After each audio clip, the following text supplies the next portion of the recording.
Uhali gani mtazamaji wa SAUT TV, karibu katika taarifa ya habari tuliyokuandalia kwa siku ya leo, na miongoni mwa taarifa tulizonazo ni pamoja na baadhi ya wazazi wa mtaa Silivini jijini Mwanza wameeleza mchango wa shule za kulea watoto. Kimataifa, juhudi mpya za kidiplomasia za kupunguza mvutano kati ya Jamhuri ya Kidemokrasia ya Kongo na Rwanda zimeanza kuonyesha matumaini. Na katika michezo, baadhi ya mashabiki wa klabu ya Yanga jijini Mwanza wameeleza mitazamo yao juu ya timu yao kuendelea kufanya vizuri katika michuano ya ligi kuu ya NBC. Kwa hayo na mengine mengi, ongozana nami Beatrice Ketaba nitakusomea habari za kitaifa na kimataifa. Gibson Ernest atakusomea habari za biashara, na katika michezo tutakuwa naye Matilda Emilio.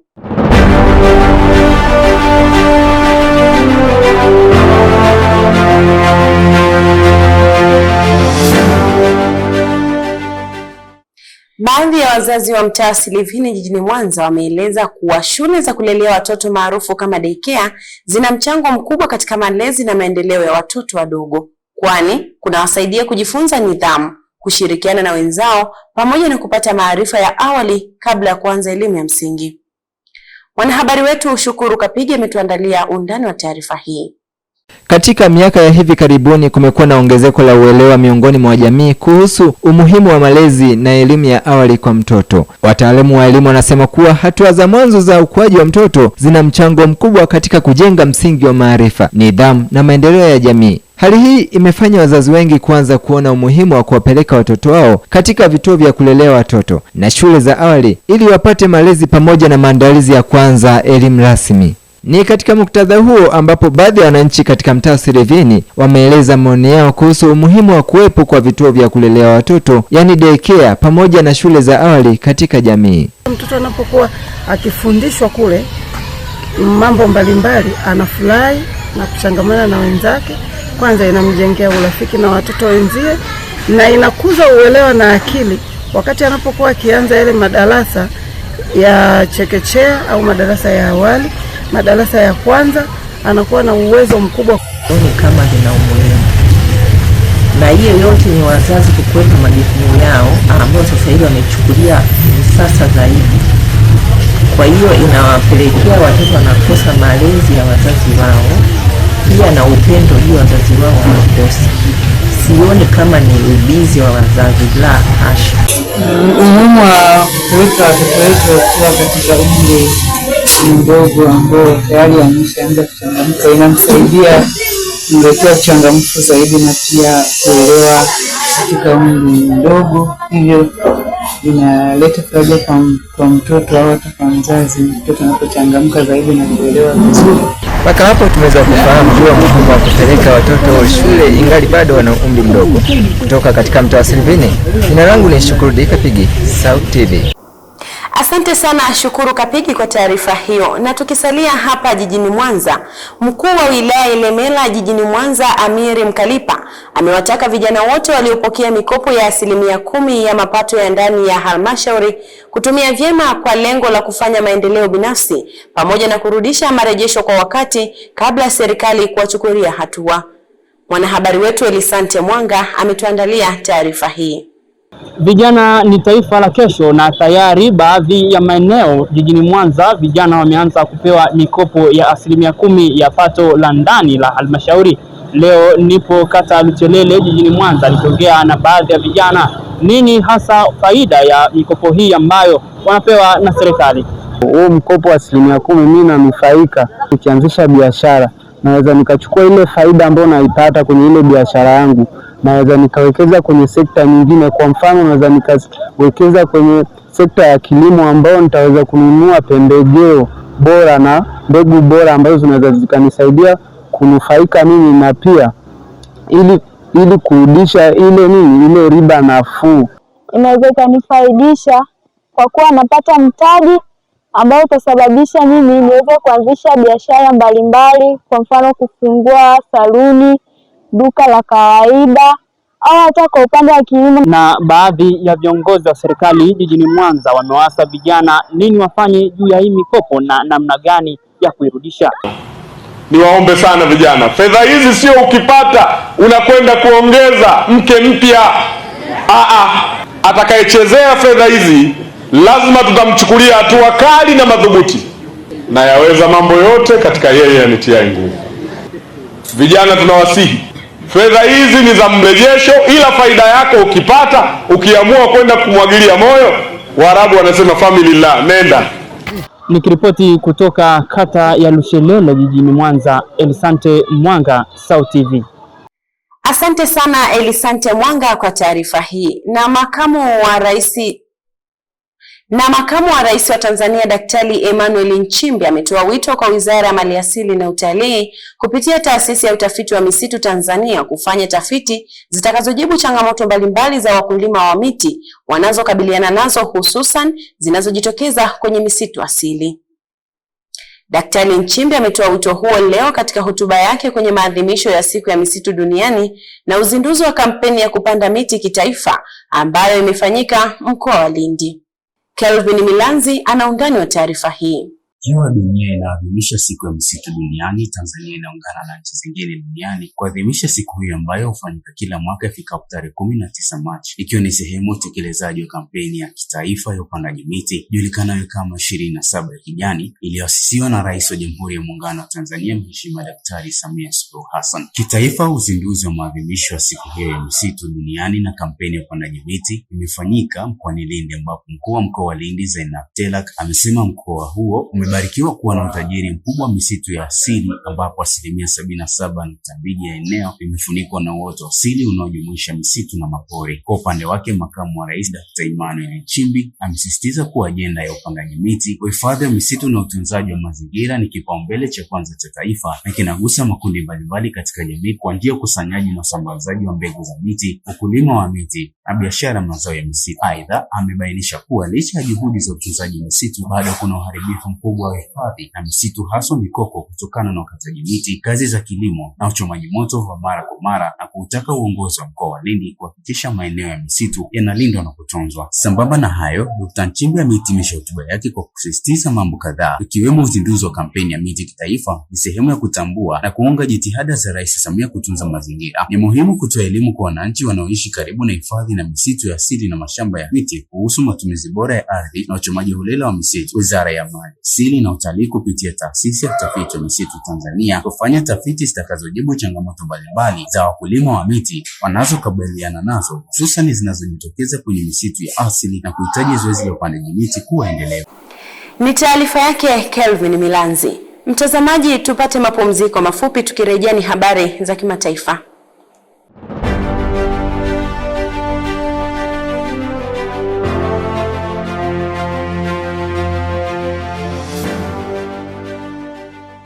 Karibu tena mtazamaji wa SAUT TV. Hivi sasa ni wakati wa kuyaangazia yale yaliyotokea nje ya mipaka ya Tanzania. Juhudi mpya za kidiplomasia za kupunguza mvutano kati ya Jamhuri ya Kidemokrasia ya Kongo na Rwanda zimeanza kuonyesha matumaini baada ya mkutano kufanyika mjini Washington chini ya usimamizi wa serikali ya Marekani.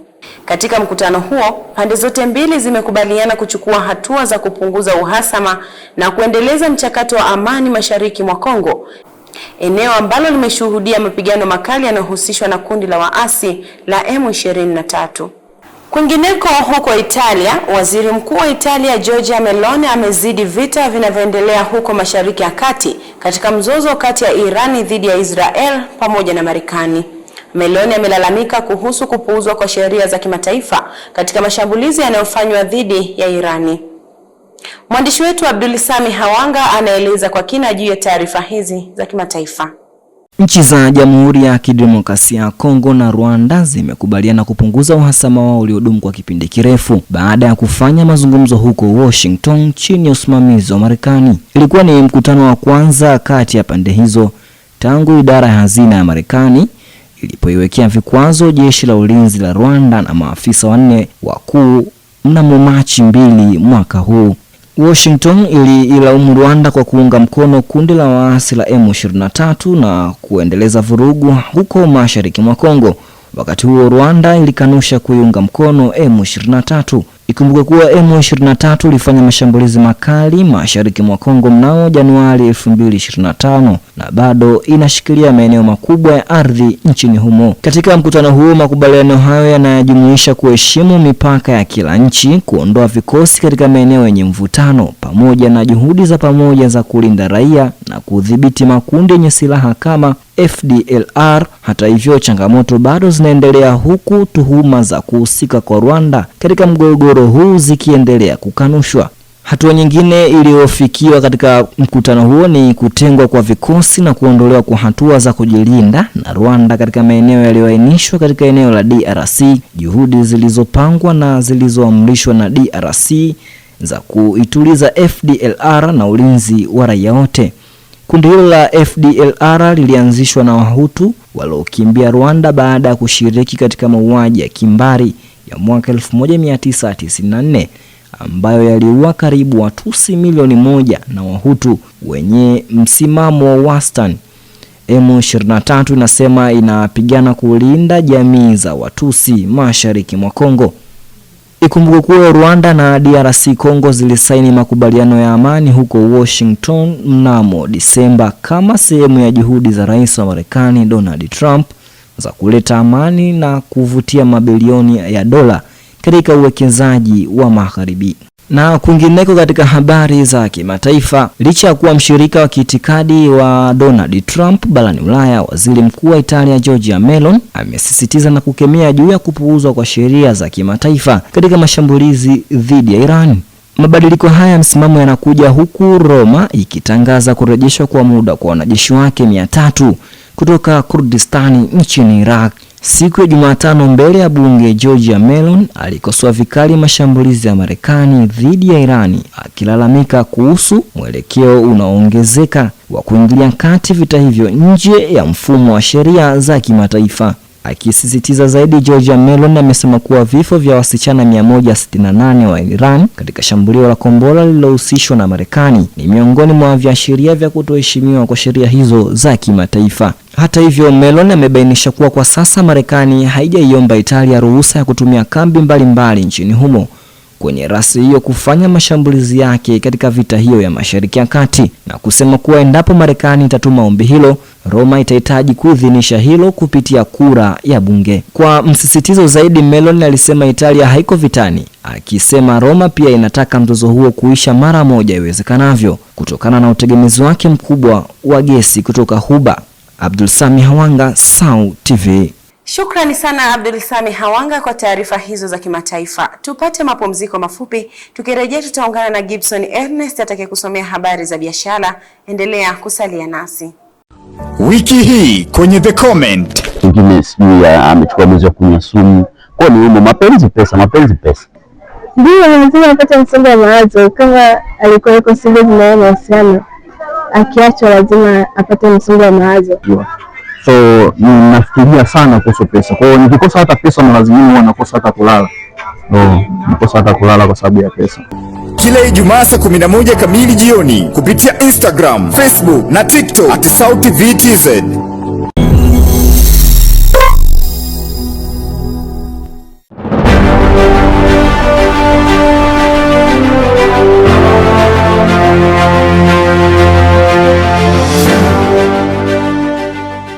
Karibu mtazamaji wa SAUT TV, na sasa ni habari za biashara. Jina langu ni Gibson Ernest.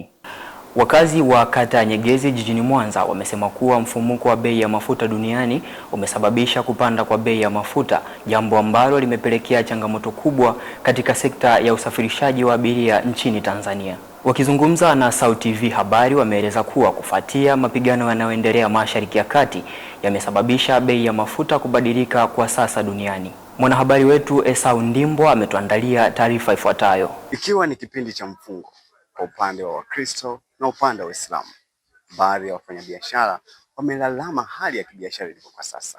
Na leo SAUT TV tupo mtaa wa Swea, kata ya Luchelele, tukifanya mazungumzo na baadhi ya wafanyabiashara wakielezea hali ya biashara ilivyo kwa sasa. Naona kwa sasa hivi imekuwa hali ni ngumu kwa sababu ya mfungo wa Ramadhani, pia na Wakristo wamefunga. Sasa tunaona kama biashara vile zimekuwa sio nzuri sana kama kile kipindi cha nyuma hapo. Maana sasa hivi kwa mfano mchana kwa sasa hivi hatuuzi, tunajua kuuza muda wa jioni sana, na penyewe inakuwa ni muda mfupi. Kwa hiyo biashara tuseme ya sasa hivi na hapo baadaye ni vitu viwili tofauti kidogo, imebadilika kidogo kulingana na watu walivyofunga. Wengine hawaonekani wakati wa mchana, kwa tunauza tu kuanzia asubuhi, labda na jioni watu wakifungua wanakuwa wananunua kwa ajili ya kufuturu. In short, biashara imebadilika kutoka kwenye mauzo kadhaa kwenda kwenye mauzo mengine kulingana na idadi ya watu wanaohemea na muda unaopatikana. Kutokana na maoni ya wafanyabiashara, hivyo ndivyo hali ya kibiashara ilivyo mkoani Mwanza. Shukrani sana Esau kwa taarifa hiyo. Na kimataifa, bei ya mafuta ya petroli duniani imeendelea kupanda kwa kasi kufikia kiwango cha juu, hatua iliyofuata baada ya Israel kushambulia kituo cha nishati cha South Paris huko Iran. Hali hii imeongeza hofu kuhusu usalama wa usambazaji wa nishati ya mafuta kwa kupeleka ongezeko la gharama kwa watumiaji. Kwa taarifa hii ya biashara kimataifa, tuungane na mwanahabari wetu Asha Kaoneka. Na huko biashara kimataifa, bei za nishati duniani zimepanda kwa kasi mpaka kufikia dola za Kimarekani 119 hii leo, kufuatia mashambulizi ya kulipiza kisasi yaliyofanywa na Iran dhidi ya miundombinu muhimu ya mafuta na gesi katika nchi kadhaa za Mashariki ya Kati, ikiwemo Qatar, Saudi Arabia, Umoja wa Falme za Kiarabu UAE na Kuwait. Mashambulizi hayo ya anga ya Iran yamekuja kama jibu la mashambulizi ya awali yaliyofanywa na Israel dhidi ya vituo vya gesi vya Iran huko South Paris. Mashambulizi ya Iran yamesababisha uharibifu mkubwa, ikiwemo kuathiri kiwanda kikubwa zaidi cha gesi duniani huko Ras Laffan nchini Qatar na kusababisha moto katika viwanda viwili vya kusafisha mafuta nchini Kuwait na kulazimisha UAE kufunga vituo vyake vya gesi baada ya vipande vya makombora yaliyonaswa na kuanguka kwenye vituo vya Habshan na Bab. Wakati huo huo, viongozi wa Ulaya wanatarajiwa kukutana ili kujadili hatua za haraka za kukabiliana na kupanda kwa bei za nishati duniani, ingawa kuna wasiwasi miongoni mwa wanachama kuhusu uwezo wa Umoja wa Ulaya kukabiliana na hali hiyo kikamilifu kutokana na tofauti za mifumo yao ya nishati. Mimi ni Asha Kaoneka, SauTV. Asante sana Asha Kaoneka kwa taarifa hiyo. Mtazamaji, ni mwisho wa taarifa za biashara tulizokuandalia kwa siku ya leo. Tupate mapumziko mafupi, tukirejea ni habari za michezo na Matilda Emilio. Endelea kutazama SauTV habari. Mimi ni Gibson Ernesti.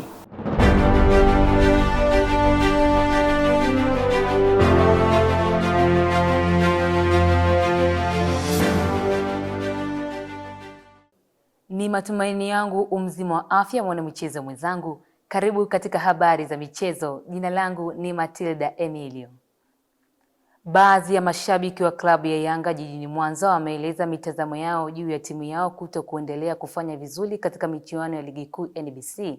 Wakizungumza na SauTV habari, mashabiki hao wameeleza kuwa uchovu wa wachezaji kutokana na kucheza michezo mfululizo pamoja na baadhi ya wachezaji kuwa na majeraha, hali hiyo imesababisha kushuka kwa kiwango cha timu yao. Na kimataifa, rais wa CAF Patrice Motsepe amesema kuwa uamuzi uliotolewa na kamati huru ya rufaa ya mchezo wa fainali kati ya Morocco dhidi ya Senegal inapaswa kuheshimiwa, kwani wao ni miongoni wa waamuzi wa mchezo huo. Akizungumza kupitia video iliyochapishwa kwenye tovuti ya CAF, Motsepe amefafanua kuwa siku ya mchezo huo kulikuwa na bodi ya nizamu na bodi ya rufaa, huku akisema Senegal ina haki ya kukata rufaa dhidi ya CAF itaheshimu uamuzi wowote utakaotolewa na chombo cha juu zaidi. Kwa undani wa habari hizi za michezo, tuungane naye mwanahabari wetu Alexander Mogolo.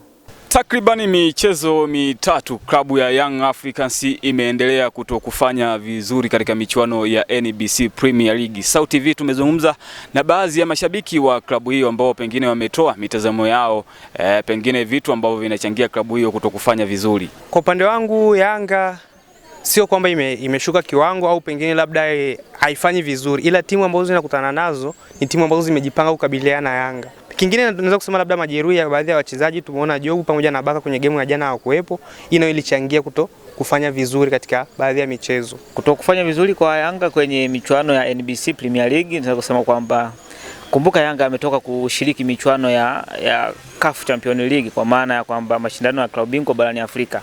Na ukiangalia wachezaji ambao walikuwa wanatumika ndio wale ambao kwenye ligi ndio wanahitajiwa kutumika zaidi. Kwa hiyo kiufupi tunaweza kusema kwamba uchovu ni moja ya sababu ambayo imewapelekea sana Yanga kutokuwa wanaperform vizuri kwenye mwendelezo wa ligi kuu Tanzania bara. Lakini pia wachezaji wa Yanga sasa hivi ukiangalia takriban mara 4 mfululizo wale wachezaji wanatumika kwenye mashindano haya klabu bingwa pamoja na NBC Premier League. Lakini pia tunaweza kusema kwamba moja ya sababu nyingine ambayo inawafelisha zaidi ndio ile kuwepo kwa majeruhi. Kuna baadhi ya nyota ambao ni first 11 ama ndio kikosi cha kwanza kwenye timu ya Yanga. Ndio maana ukiangalia kina Baka, kuna Depu ingizo jipya ambalo na yeye ameingia ama amepata injury. Kitu cha kwanza ambacho kinaonekana kimepigiwa kelele sana ni kuwepo kwa majeruhi wengi kwenye kikosi, lakini pia match fatigue. Wachezaji wanachoka sana, wameshiriki mashindano mengi sana, lakini mimi naamini kwamba wachezaji wote ambao wapo kwenye kikosi wapo kwa ajili ya kutumika na kukitumikia kikosi chao ipasavyo. Lakini cha kuchangaza ni kwamba wale wachezaji ambao walikuwa hawapati game time wanapoingizwa uoni wakileta uhai, wakikipa uhai kikosini. Kwa mfano jana baadhi ya wachezaji ambao walikuwa hawapati game time wanaingia, lakini bado haupati matumaini kwao. Nafikiri game time wanatakiwa wapate game time ya kutosha. Changamoto ya kwanza kwangu mimi naona kwamba ni miundombinu ya viwanja vingi vya hapa Tanzania. Kwa kweli viwanja alivyokuwa akicheza Yanga, ukiangalia asilimia kubwa ni viwanja vya nje ya jiji la Dar es Salaam, ambapo viwanja hivi vimekuwa ni vikwazo kwa klabu ya Young Africans kuonyesha kile walichonacho. Lakini ukiachana na ubovu wa miundombinu wa viwanja, pia ni swala zima la majeruhi. Young Africans imekuwa na majeruhi wengi katika maeneo mbalimbali. Lakini pia mashabiki wa Young Africans wamependekeza kwamba nini kifanyike ili kuweza kuisaidia timu hiyo iendelee kufanya vizuri. Wachezaji ambao walikuwa watumiki kwa muda mrefu wapatiwe game time na match fitness ili hata kwa mechi zijazo waweze kufanya vizuri zaidi. Kutengeneza ile mentality ya kwamba tunaenda kupambana, haijalishi kwamba tunaenda kupambana na nani. Kikubwa Yanga japokuwa dirisha dogo tayari lishapita, hata kama ikitokea wachezaji wakapona on time ama kwa wakati sahihi kabla ya ligi kutamatika, kuna uhitaji mkubwa ama kikosi cha Yanga waweze kuleta usajili mwingine kabisa ambao watakuja nyota ambao watakuja kupush timu. Na kwa upande wa habari za michezo hapa barani Afrika, Rais wa CAF Patrice Motsepe amesema kuwa uamuzi uliotolewa na kamati huru ya rufaa ya mchezo wa fainali kati ya Morocco dhidi ya Senegal unapaswa kuheshimiwa, kwani wao ni miongoni mwa waamuzi wa mchezo huo. Akizungumza kupitia video iliyochapishwa kwenye tovuti ya CAF, Motsepe amefafanua kuwa siku ya mchezo huo kulikuwa na bodi ya nizamu na bodi ya rufaa, huku akisema kuwa Senegal ina haki ya kukata rufaa zaidi na CAF itaheshimu uamuzi wowote utakaotolewa na chombo cha juu zaidi. Kauli hii ya Motsepe inakuja baada ya CAF kuinyang'anya Senegal ubingwa wa mataifa ya Afrika AFCON waliokuwa wameutwaa mwezi Januari, ambapo bodi ya rufaa ya CAF ilibatilisha ushindi wa Senegal wa bao 1-0 dhidi ya Morocco, kuipa Morocco ushindi wa mezani wa mabao 3-0, huku bodi hiyo ikieleza kuwa Senegali walikiuka kanuni kwa kuondoka uwanjani wakati wa mchezo wa fainali.